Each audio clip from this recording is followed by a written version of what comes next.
Again, we hope that the pilot program for climate resilience, for which 8 countries already agreed to participate, will have fast-forward adaptation, because the idea of this program to help countries to build adaptation consideration upstream in their planning and development process. So you don't have to do it when the disaster strikes, but you think in advance how best how best to locate investments, how best to manage investments, recognizing systemic changes in climate. And I'm happy that, maybe it's not correct to say that I'm happy, but I find it's very good that out of 9 countries selected for pilot program for climate resilience, for which the criteria was to ensure regional representation. So each of the bank's 6 regions has a country. Despite of this, we have 3 African countries. So Africa was given a priority, but it's not enough. We hear from Africa that they would like to see more countries included, and if we get more pledges into the pilot program for climate resilience, it probably will be possible to do. Thank you. Wonderful. Thank you so much. So, I mean, there's 2 things that have jumped out at me at what you said, and you've raised a question in my mind. The first you said is financing itself is critical but not enough. And the second you said development in a hostile environment costs more, and that this needs to be recognized. The question in my mind, which the next speaker does not need to answer, but if I'd love to know the answer to it. I mean, if we've got a terrific example of success in Bangladesh, you know, how can we make sure that the elements of that success, you know, are understood and shared with other countries and other situations? I mean, there's obviously no one size fits all, but a critical thing is making sure that we understand what works and how that can be adapted, dare I say, to other country situations. Let me now pass to Bernard. Over to you. Thank you very much. I would like to start by what Michel was saying about the importance, and you said that too, the importance of Africa and people in Africa, because we are discussing big numbers, big conference, this one, Copenhagen, and so on, but in the middle, there is this African farmer in Mali or in Burkina Faso facing weather patterns never seen before, not disasters, but too much rain one year and too little rain the year after. And you have this Bolivian farmer near the lake Titicaca with malaria at an altitude where never the mosquitoes used to be in the past. So these are the people who need help for adaptation. So we are talking big numbers, but these big numbers must reach these people. Just a couple of comments trying to answer your initial questions. The first one, probably on the cost of adaptation. A lot of estimates have been produced by very serious institutions, including the World Bank, but ranking between $10 billion a year and $100 billion a year. So that, beyond the fact that this clearly raised some expectation in the developing world that the international community will not be able to satisfy, these figures show that nobody has the same definition of adaptation. Adaptation remains a very nebulous concept whose boundaries are not well defined. Of course, in the least developed countries, all these states have developed what is called the NAPA, the National Adaptation Program of Action.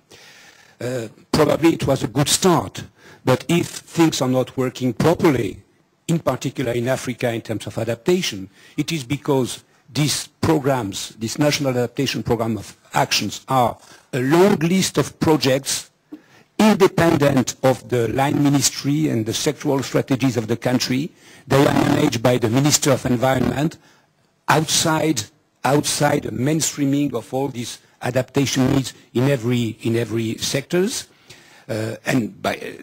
So they are completely underfinanced because the donor community don't think this NAPA very seriously.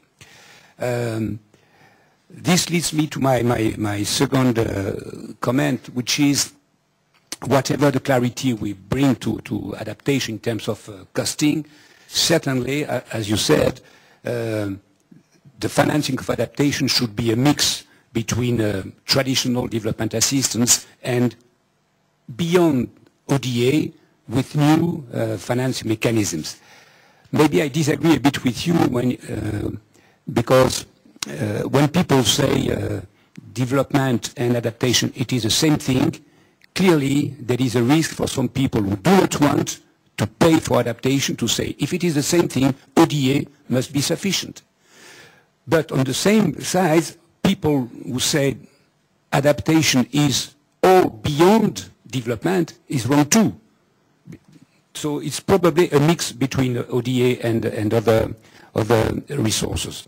My sense is that no agreement will be possible in Copenhagen if the donor community do not offer to the developing country a level of resources for adaptation which is not just a mere recycling of ODA already promised and, by the way, not delivered.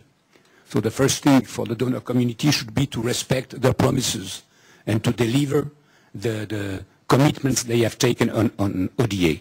But beyond that, there is a necessity, certainly, as Michel has mentioned, of new mechanisms, and a lot of proposals are on the table. We will come back on that during the debate.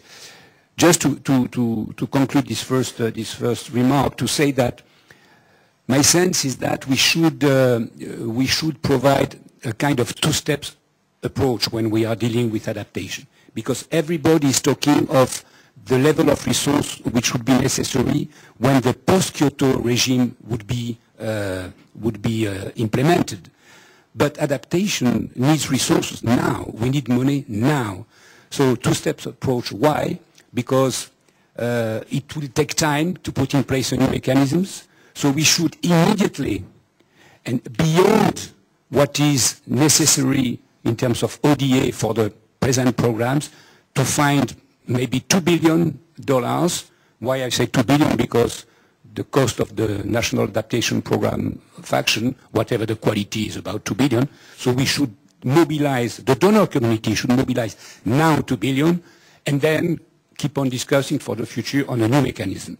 New mechanism, one which is very interesting, is certainly the one that the European Union is promoting, which is to use the revenue of the auctioning of emission trading schemes for adaptation, and in particular for adaptation in the developing country. And to conclude, and to be frank, I must say that I am a bit exasperated by the position of the international community, because there is this big negotiation. Nobody wants to put anything on the table in terms of resources, because it is negotiation tactics.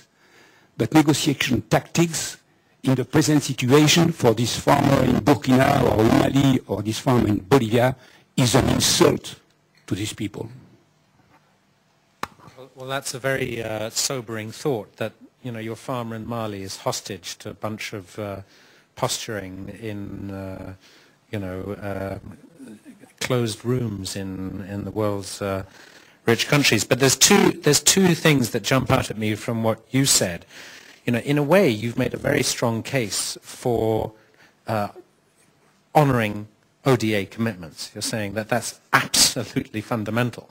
And secondly, that additional resources are going to be needed. But the other thing, in a way, I take away from what you've said is that Michel was talking about the need for new global institutional governance arrangements. But you're adding to that at the country level, if NAPAs, for various reasons, are not working because, the environment is being treated as a sort of, the way I put it, as a boutique issue, instead of being absolutely mainstreamed into national development plans, first of all, that's got to happen. And secondly, that raises questions about institutional and management capacity at the country level. And again, presumably, that doesn't need to be created just for climate change. This is about rebooting and reinvigorating and strengthening management capacity at the country level. So it's the most, and in a way, maybe there's the outlines of a deal here. I mean, I know that this stuff shouldn't be hostage to deals, but countries which are able to strengthen their capacity to make the resources work, get the money, and that removes any pretext from the rich countries for not coming forward